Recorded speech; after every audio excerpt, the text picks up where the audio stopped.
Fala, turma! Turma, bem-vindo ao canal do Professor Alvin. Na aula de hoje eu vou disponibilizar os principais tópicos de direito penal quando a gente fala do concurso da Polícia Militar do Estado do Pará, que a previsão é ainda esse ano. Gente, mas antes deixa eu dar um recado para você. Se você quer receber esse material, além de outros materiais como questões, slides, também quer participar de aulas gratuitas de direito penal, processo penal, direito administrativo para carreiras policiais, deixei o link no grupo na descrição. Entra no grupo de WhatsApp, onde eu vou passar para você todas essas informações materiais e a gente vai ter aulas ao vivo somente para quem participa do grupo, tá, gente? Então é isso, boa aula.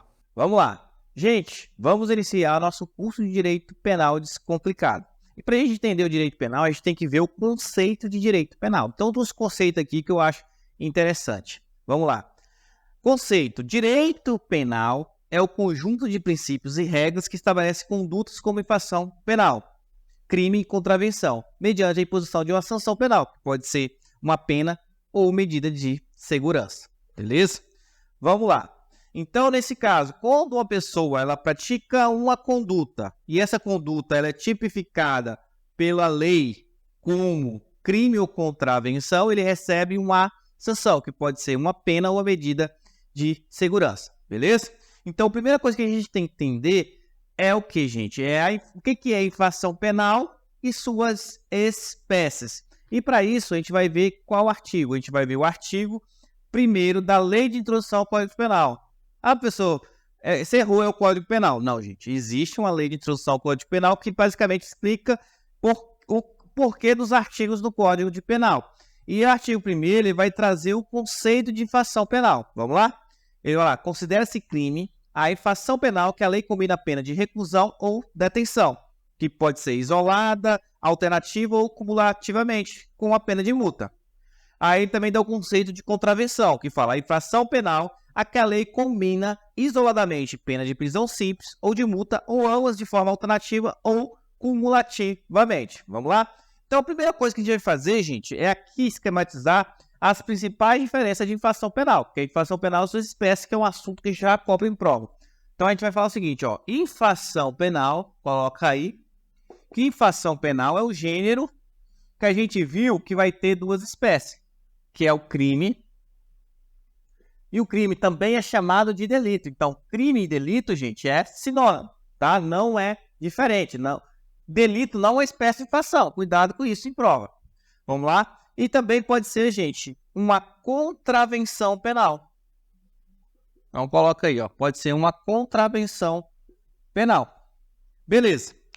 Professor, é diferente e está o quê? Está em decretos-leis diferentes. Vamos lá? O crime você vai encontrar no decreto-lei. No decreto-lei o quê, gente? 2848/40. Isso mesmo, do ano de 40.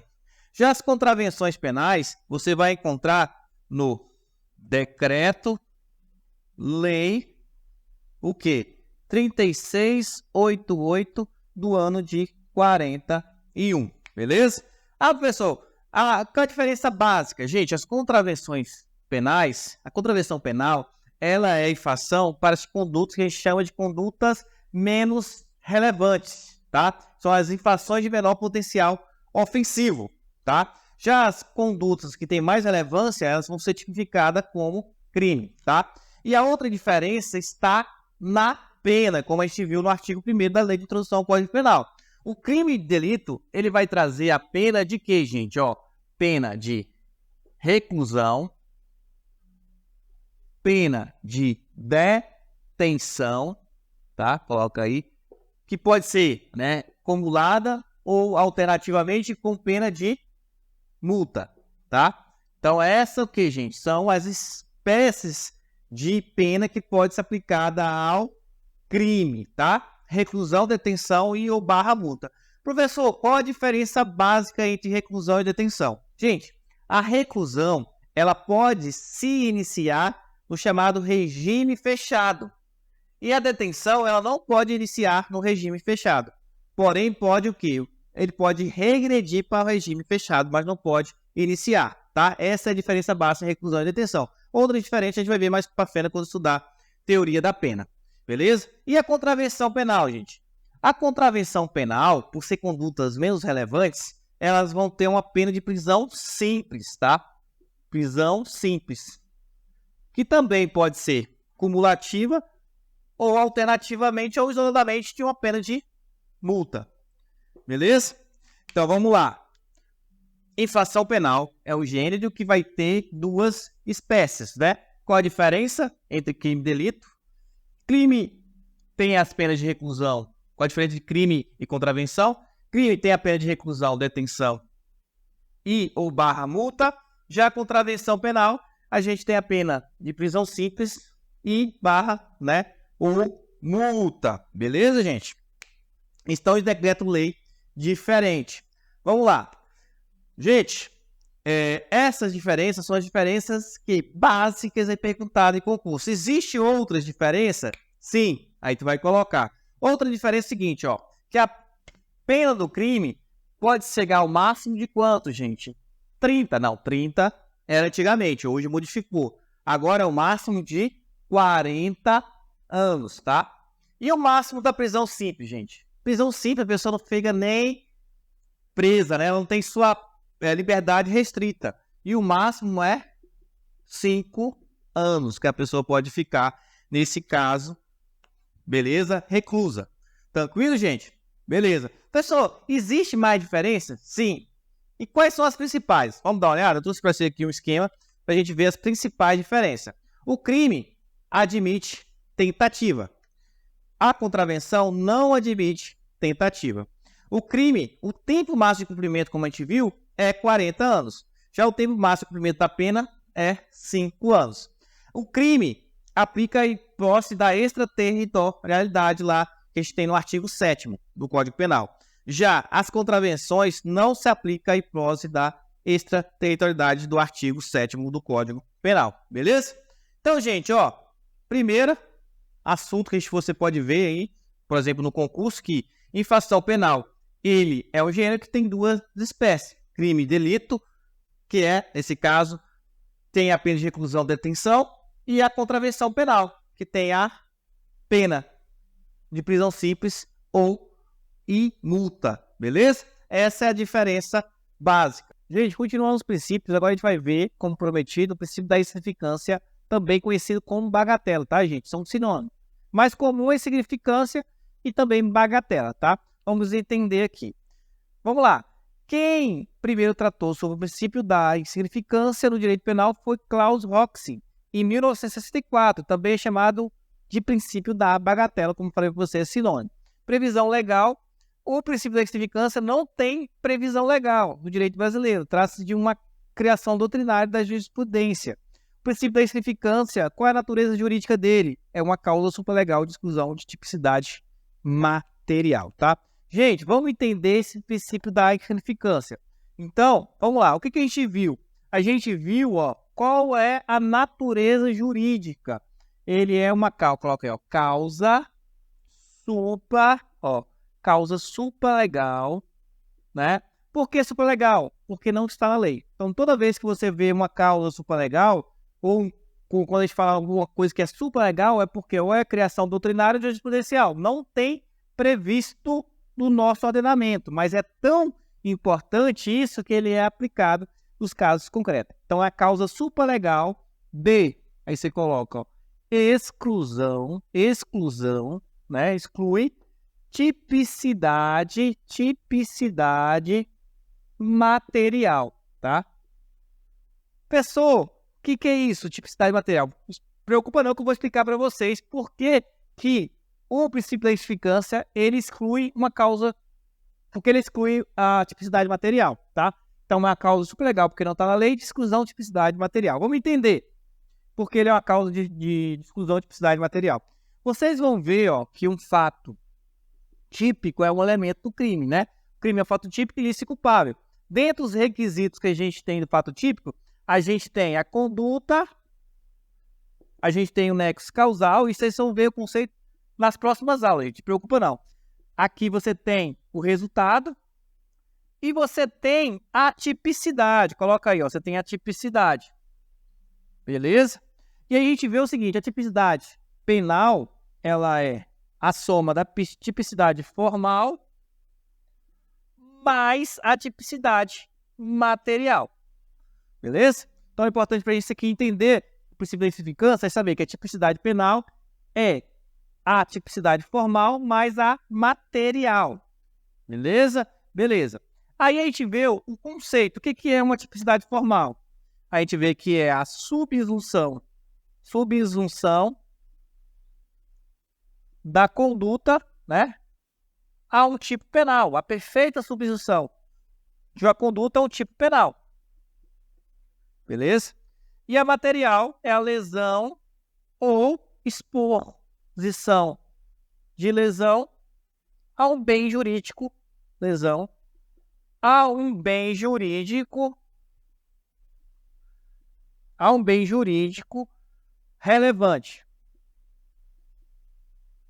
A um bem jurídico relevante. Aí você pode ver penalmente relevante, constitucionalmente relevante, etc. Beleza? Então, ó, um requisito do fato típico é a tipicidade penal, que pode ser, que é a soma da tipicidade formal, o material tem a tipicidade penal. Lembra que esses requisitos aqui, eles são obrigatórios para ter o fato típico. Esses requisitos eles são cumulativos, tem que ter todos eles, tá? A formal é a subsunção da conduta a um tipo penal. Já a material tem que ter lesão ou exposição de lesão ao bem jurídico relevante, tá? Gente, sabendo isso, a gente vai entender por que o princípio da insignificância ele é uma causa supralegal de exclusão de tipicidade material. Vamos entender aqui, olha para mim, presta atenção. A tipicidade formal, vamos lá. Artigo 155, né? O artigo 155 é o crime de furto, gente, que é subtrair coisa alheia móvel para si ou para outra, tá? Então, vou dar um exemplo prático aqui. Furto. Esse apagador é seu, peguei para mim.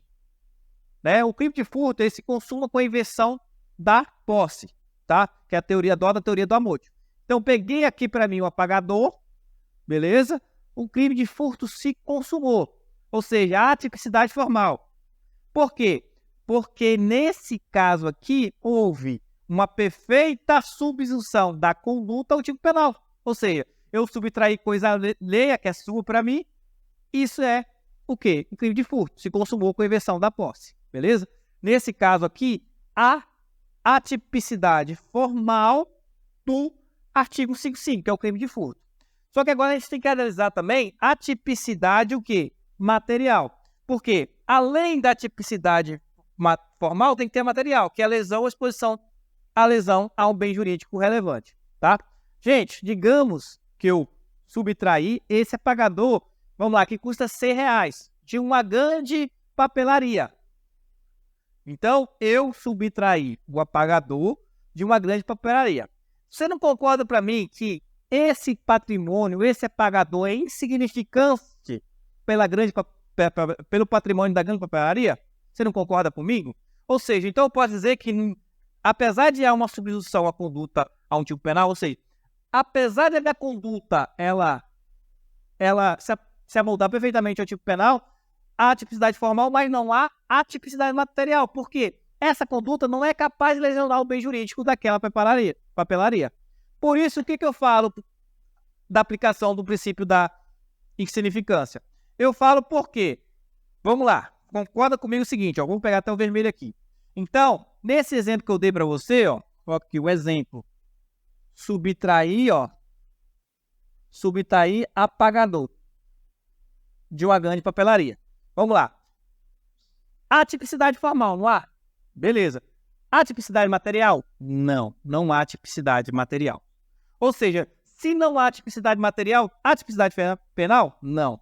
Porque a tipicidade penal é tanto a formal, mais a material. Se não há tipicidade penal, não há o quê? Não há fato típico. Se não há fato típico, não há crime, tá, gente? Porque tem que ter, não há crime também. Ou seja, por isso que o princípio da insignificância é uma causa supralegal de exclusão de tipicidade material. E nesse caso, o agente, ele não vai ser o quê, gente? Ele não vai ser, nesse caso, punido. Entenderam? Entenderam? Porque o princípio da insignificância é uma causa de exclusão de tipicidade material, gente. Por quê? Porque a conduta considera-se tão insignificante que não há tipicidade material, porque não lesiona a exposição lesão ao bem jurídico relevante. Entendeu? Isso é para você entender o princípio da insignificância. Lembre-se do nome, insignificância, para você lembrar isso tudo e a natureza jurídica do princípio da insignificância para não mais errar esse assunto. Gente, é isso. Só que agora a gente vai ver outros requisitos, outras condições do princípio da insignificância, tá? Esse é mais para você entender e aprender o que é e o conceito. Vamos lá. Aí o ministro Celso de Mello, ele vai colocar 4 requisitos objetivos para a aplicação do princípio da insignificância, sendo ele adotado pela jurisprudência do STF e do STJ. Segundo a jurisprudência, somente se aplica o princípio da insignificância se estiver presente o seguinte requisito cumulativo: mínima ofensividade da conduta, ausência de periculosidade social da ação, tem que ter reduzido grau de reprovabilidade de comportamento e inexpressividade da lesão jurídica provocada. Tá, gente? Esses requisitos que você viu aqui, beleza? Para ter o princípio da insignificância, não é só isso. Você tem que avaliar esses requisitos aí também no caso concreto, tá? Que aí forma um macete para vocês. Mari, tá, gente? Isso aí pode ser cobrado em prova. Mas, pessoa, qual é o conceito, né? Muitos doutrinadores aí falam que é muito parecido o conceito entre eles. Aqui você tem que saber esses requisitos aí, tá? Que pode ser cobrado em prova. Tá? Gente, vamos lá. Eu posso aplicar o princípio da insignificância em uma pessoa que é reincidência? Não, tá, gente? Não. Vamos lá, ó. É possível a aplicação do princípio de insignificância para réus reincidentes ou que respondam a outro inquérito ou ações penais? Não. É posição atualmente prevalece, sendo adotado pela 5ª turma do STJ e pelo STF. Reiteração delitiva comprovada pela certidão de antecedentes criminais do paciente impossibilita a aplicação do princípio da insignificância, tá? Então, gente, ó, um dos requisitos para aplicar o princípio da insignificância tem que ser o quê? O agente primário, tá, gente? Ó, coloca aí. Tem que ser primário, não aplica em reincidentes, tá? Outra coisa. O princípio da insignificância é baseado somente no valor do patrimônio? E aí? Não, né, gente? A gente vai ver aqui que, além de ser insignificância o patrimônio, existe uns requisitos que tem que ser verificado no caso concreto. E aqui eu vou trazer alguns exemplos para você em casos que não se aplica o princípio da insignificância. Ó. Primeiro, o valor sentimental do bem. Exemplo, uma bijuteria que pertence a importante familiar falecido, tá? Então, por exemplo, um apagador de uma papelaria, ele é, pelo valor baixo de uma grande papelaria, é insignificância. Mas um apagador que foi deixado pelo seu avô, que era professor, e você também virou professor e deixou para você como recordação, agora ele tem um valor sentimental. Ou seja, nesse caso não se aplica o princípio da insignificância. Outra situação, a condição econômica da vítima. Exemplo, furto de bicicleta velha de uma vítima muito pobre, tá? Então, segundo algum requisito também que não se aplica, na condição econômica, ou seja, você furtar um apagador de um grande, né, de um grande papelaria, nesse caso se aplica. Mas se você furtar uma bicicleta, mesmo velha, só que essa bicicleta velha é o único meio de transporte daquele trabalhador, tá aí, não se aplica o princípio da insignificância. Terceiro, há condições pessoais do agente. Exemplo, furto de bombom no mercado praticado por policial em serviço. Gente, isso aí é um caso real, tá? Um policial militar em serviço, ele furtou um bombom de um mercado e tentaram alegar o quê? Alegaram lá, chegou até o STF, que nesse caso, chegou até o STF, que para aplicar o princípio da insignificância, nesse caso não aplicou o princípio da insignificância pelas condições especiais, ou seja, nesse caso a gente vai ver, não se aplica o princípio da insignificância a servidor público, tá? Não se aplica o princípio da insignificância pela fé pública que tem que ter esse servidor. Outra situação que a gente tem aqui, ó, a circunstância do delito, ó. Furto mediante emprego subrético de residência da vítima com violação de privacidade e tranquilidade pessoal desta. Ou seja, aí um furto, gente, qualificado, por exemplo, né, subrétil, ou seja, aquele furto que é feito por baixo da casa, consegue entrar na casa, na residência, quando a pessoa estiver dormindo, e isso, nesse caso, não se aplica, então vai ter que ver as condições também do delito. E por último, para a gente terminar, e as consequências do delito. Por exemplo, furto de bicicleta, que era o único meio de locomoção da vítima, tá? Então, também isso é verificado. Então, uma bicicleta que é o único meio de transporte daquela pessoa, também não se aplica o princípio da significância. Ou seja, além do valor econômico, tem que ver se ele é primário e tem que ver as condições também verificadas. Não é só o valor do patrimônio, isso também se é aplicado no caso aí, o princípio da insignificância, tá, gente? Então, gente, é isso. A gente não vai ver agora nessa aula sobre o princípio da legalidade. A gente vai deixar o princípio da legalidade, a gente já entra no Código Penal e ele é muito importante. A gente vai deixar para nossa próxima aula, quando a gente entrar em aplicação da lei penal, a gente fala sobre o princípio da legalidade, beleza? Que é muito importante, a gente vai deixar ele no momento adequado. Abraço. Turma, agora a gente vai ver nosso último assunto dentro de lei penal no tempo, que é o tempo do crime previsto no artigo 4º do Código Penal. Mas antes de a gente ver aqui o artigo 4º, o que que fala, a gente tem que entender, para tempo do crime, a gente tem 3 teorias. A gente tem a teoria da atividade, que vai falar que tempo do crime é o momento da ação ou omissão. A gente tem a teoria do resultado, que vai falar que momento do resultado, né, tempo do crime, é o momento do resultado. E a gente tem a teoria da ubiquidade ou mista. É mista porque ela vai pegar tanto a teoria da atividade como do resultado e combinar as duas, que vai falar que tempo do crime é tanto o momento da ação ou omissão como o momento do resultado. Beleza? Existem 3 teorias. Agora a gente vai ver, pela leitura do artigo 4º, qual teoria é adotada para o Código Penal e a importância dessa teoria na prática. Vamos lá? Então, tempo do crime. Artigo 4º fala: considera-se praticado o crime no momento da ação ou omissão, ainda que outro seja o momento do resultado, tá? Então, de novo, considera-se praticado o crime no momento da ação ou omissão, ainda que outro seja o momento do resultado. Ou seja, para tempo do crime adotou qual teoria, gente? Vamos lá, pensa aí, qual teoria? Isso mesmo, você que falou. Se fala que tempo do crime, nesse caso, considera-se o momento do crime da ação ou omissão, não importando o resultado, tempo do crime adota a teoria da atividade. Isso mesmo. Você pensou esse raciocínio, você está certo, tá? Então, você coloca aqui, teoria da atividade é adotada pelo Código Penal, quando a gente fala de tempo do crime no artigo 4º, tá? Professor, coloca na prática por que essa teoria é importante. Vamos lá. Digamos que Joãozinho, prestes a completar 18 anos, faltando 5 dias para completar 18 anos, ele tenta matar Júnior. Só que Júnior não falece no mesmo dia, vem a falecer 10 dias depois, quando Joãozinho já tinha completado 18 anos. Aí eu pergunto para você, Joãozinho, ele vai responder como menor de 18 anos ou ele responde como maior de 18 anos? Pense aí. Gente, é isso mesmo que você pensou. Nesse caso, Joãozinho responde como menor de 18 anos, tá? E não como maior. Ele responde pelo ECA, pelo ato análogo a crime e uma medida socioeducativa, tá? Não pelo Código Penal. Então, por que, professor? Explica. Vamos lá. A gente está falando que para tempo do crime, segundo a teoria da atividade, o tempo do crime é o momento da ação ou omissão. Considera-se o momento do crime da ação ou omissão. Ou seja, na ação ou omissão ele era menor de 18.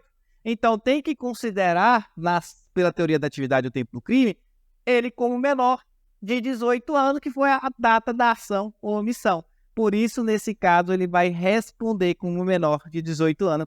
Isso é a importância da prática aqui, quando eu falo da teoria de atividade adotada pelo tempo do crime. Adota o momento da atividade, ou seja, que ele era menor e não quando ele era maior de 18, quando ocorreu o resultado, porque importa ação ou omissão, mesmo que outro seja o momento do resultado. Turma, agora a gente vai falar do lugar do crime, artigo 6º do Código Penal. Aqui, o lugar do crime é dentro de lei penal no espaço. A gente está adiantando aqui o lugar do crime, porque daqui a pouco a gente vai trazer um macete para diferenciar as teorias adotadas tanto pelo tempo do crime como o lugar do crime, porque quando é cobrado eles gostam de confundir. Vamos lá? Então, a gente está falando agora de lei penal no espaço, lugar do crime, artigo 6º do Código Penal. Antes de a gente ver o artigo 6º, aqui a gente vai ver as 3 teorias que são, que a gente viu lá para tempo do crime, a gente vê em lugar do crime. A diferença é que aqui é o lugar, não mais o momento. Então, vamos lá. Para a teoria da atividade, lugar do crime é o lugar da ação ou omissão, não importando o do resultado. Para a teoria do resultado, é o lugar do resultado. Para a teoria da ubiquidade mista por quê? Porque ela vai combinar teoria da atividade com teoria do resultado, que fala tanto o lugar da ação ou omissão, como o lugar do resultado. E aqui agora a gente vai ver o artigo 6º, que fala lugar do crime. Considere-se praticado o crime no lugar em que ocorreu a ação ou omissão, do todo ou em parte, bem como onde se produziu ou deveria produzir-se o resultado. Ou seja, pela leitura aí do artigo 6º, o lugar do crime adota qual teoria? Vocês acham? Responde aí. Isso mesmo. Você que falou teoria da ubiquidade está correto, tá? Então, ó, pega aqui. O lugar do crime adota a teoria da ubiquidade. Coloca aqui, ó, adotada pelo Código Penal para o lugar do crime no artigo 6º, tá, gente? Professor, dá um exemplo para a gente. Coloca aqui o exemplo. Vou dar um exemplo, quer dizer, aqui embaixo agora. Um exemplo de como essa teoria da ubiquidade é aplicada na prática. Vamos lá. Digamos que Joãozinho vai lá para o Paraguai. Joãozinho se envolve numa discussão e um paraguaio dá lá uma facada na barriga de Joãozinho. Joãozinho não morre, vem para o Brasil. No hospital ele vem a falecer. Ou seja, a ação ou omissão foi no Paraguai. O resultado foi aonde? Foi no Brasil. E aí, qual é o lugar do crime? Qual é o lugar do crime nessa teoria, né, nesse exemplo que eu estou dando para você? É Paraguai ou Brasil? Aí você vai pensar. Aí a gente viu que o lugar do crime adota a teoria da ubiquidade. E para a teoria da ubiquidade é tanto o lugar da ação ou omissão como o lugar do resultado. Ou seja, gente, lugar do crime é tanto o Brasil como o Paraguai. Tanto onde ocorreu a ação ou omissão como onde ocorreu o resultado. Isso, para competência, os dois países também são o quê? Competentes para julgar o crime, tá? Mas isso é em processo penal. Aqui a gente quer saber só o lugar do crime. Então, gente, lugar do crime adota a teoria da ubiquidade ou mista. Tempo do crime adota a teoria da atividade. Beleza? Só que, gente, vocês não vão confundir mais isso não, que agora eu vou trazer um macete para vocês. Então, é só ir à luta. Professor, você é doido? E a luta? Como assim? Porque, ó, para o lugar do crime, adota qual teoria? Teoria da ubiquidade. E para tempo do crime, adota a teoria da atividade. Tá? Beleza? Então, para lugar do crime, adota a teoria da ubiquidade. Tempo do crime, adota a teoria da atividade. É só lembrar do macete luta, que quando perguntar qual a teoria adotada por tempo ou lugar do crime, você não confunde mais. Isso cai muito em concurso. Beleza? Gente, então, aqui a gente terminou lei penal no tempo e adiantou o lugar do tempo e lei penal no espaço. Na próxima aula, a gente vai continuar falar de lei penal no espaço. Eu te aguardo na próxima aula. Turma, na aula de hoje a gente vai continuar a lei penal no espaço. E nessa aula a gente vai ver o artigo 5º, que fala da territorialidade, tá? Vamos ver o que fala o artigo 5º e depois a gente vem aqui para o quadro que eu trouxe um esquema para você aprender esse assunto de verdade. Vamos lá? Então o artigo 5º fala o seguinte do Código Penal: aplique-se a lei penal brasileira, sem prejuízo de convenções, tratados e regras de direito internacional, ao crime cometido no território nacional, tá? Então, o que a gente vê aqui? A gente vê, gente, que nesse caso, quando um crime é praticado em território nacional, aplique-se a lei penal brasileira. Então, se um crime é praticado na cidade de São Paulo, aplique-se qual lei? Lei penal brasileira. É isso que fala o artigo 5º. Só que o artigo 5º, ele vai trazer o que, gente? Ele vai trazer exceções, tá? Vamos ver aqui então, ó. Primeiro, a gente viu que a regra é: aplique-se a lei penal brasileira aos crimes praticados em território nacional. isso é o que, gente? A regra. Por que regra? Porque existem exceções. Por isso que quando eu falo aqui, ó, da territorialidade, eu estou falando da territorialidade mitigada, ou também chamada de temperada. Por quê? Porque a regra é que um crime praticado em território nacional se aplica à lei penal brasileira. Só que existem exceções onde eu vou aplicar uma lei estrangeira em território nacional, no Brasil. Professor, quais são essas exceções? Vamos lá? Aqui o próprio artigo 5º do Código Penal traz para a gente, ó. Aplique-se a lei penal brasileira, ó, sem prejuízo de convenções, tratados e regras de direito internacional. Ou seja, pode vir um tratado, uma convenção ou regra de direito internacional que vai mitigar, por isso que é territorialidade mitigada e se aplica a lei estrangeira em território nacional, porque o Brasil tem um tratado com outro país. Então, por exemplo, se tem um navio estrangeiro a serviço dos Estados Unidos, por exemplo, aqui no Brasil, a serviço do governo dos Estados Unidos, e tiver um crime a bordo desse navio, pode-se aplicar a lei penal estrangeira, tá? E, gente, quando isso ocorrer, a gente chama isso de o quê, ó? A gente chama isso de intraterritorialidade, tá? Quando acorde aplicar uma lei estrangeira dentro do território nacional, a gente chama isso de intraterritorialidade, porque há um acordo, uma convenção ou regras de tratados, né, de direito internacional. Tranquilo? Primeira coisa que a gente tem que saber. Gente, outra coisa é o seguinte, quando a gente está vendo esse território nacional, a gente tem que saber que o território nacional não é só o espaço físico. A gente tem o espaço físico e a gente tem o chamado espaço jurídico também. E é o que a gente vai ver agora. Qual que é o espaço físico quando a gente fala do território nacional? Então, o espaço terrestre, né? O nosso solo, nosso espaço aéreo, o subsolo, tá? Também é um espaço do Brasil, é território nacional, e 12 milhas marítimas, tá? 12 milhas mar adentro, ainda é território nacional. Então, nesse caso, aqui, ó, quando fala território nacional pelo espaço físico, um crime praticado nesses locais aqui é aplicado a lei penal brasileira. Tranquilo? Gente, isso não é perguntado tanto em prova. Aqui é só para matar a curiosidade de vocês para ver o que é o território geográfico, né? O território físico, nesse caso aqui do Brasil. Por que isso? Porque agora vem o X da questão. Além do espaço físico, a gente tem o chamado espaço jurídico, que aí a gente fala que é o quê? Também considerado extensão. Ó. Coloca aí.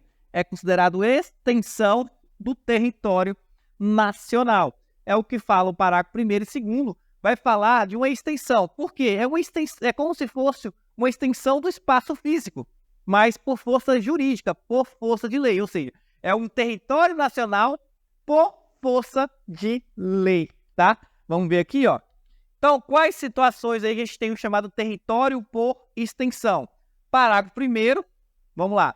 Para efeitos penais, considera-se como extensão do território nacional as embarcações de aeronaves brasileiras de natureza pública ou a serviço do governo brasileiro, onde quer que se encontrem, tá?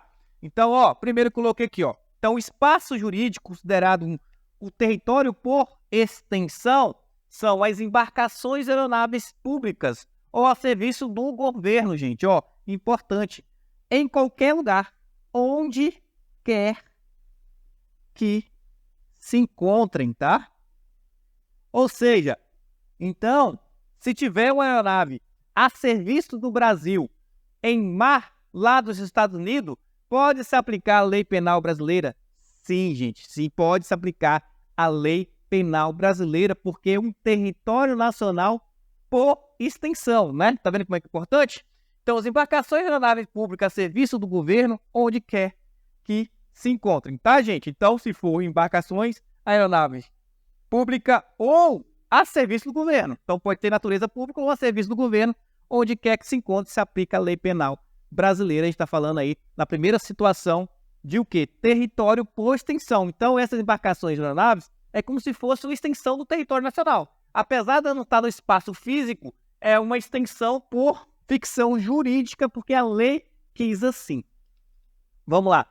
Quais outra situação? A segunda parte do parágrafo primeiro fala: bem como as aeronaves e embarcações brasileiras mercantes ou de propriedade privada que se achem, respectivamente, no espaço aéreo correspondente ou em alto mar. Gente, as embarcações e aeronaves privadas que tiver em um espaço aéreo ou em alto mar que não corresponde a nenhum país, né, que a gente fala de terra de ninguém, a conhecida como terra de ninguém, pode se aplicar também à lei penal brasileira, tá? É o que fala aí a segunda parte do parágrafo primeiro.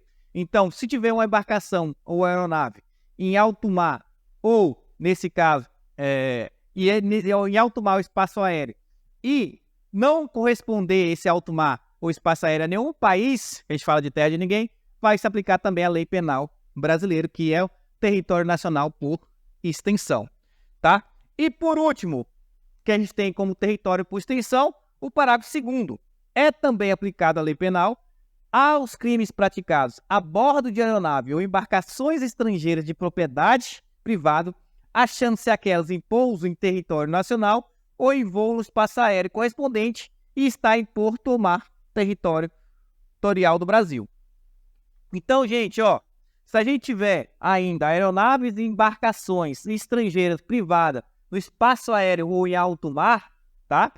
Não precisa nem estar em espaço aéreo alto mar, que eu coloquei para resumir. Mas tiver, por exemplo, no porto aqui no Brasil e tiver um crime a bordo dessas aeronaves ou embarcações, também se aplica a lei penal brasileira. Essas são as situações que a gente tem o espaço jurídico, que a gente chama o quê?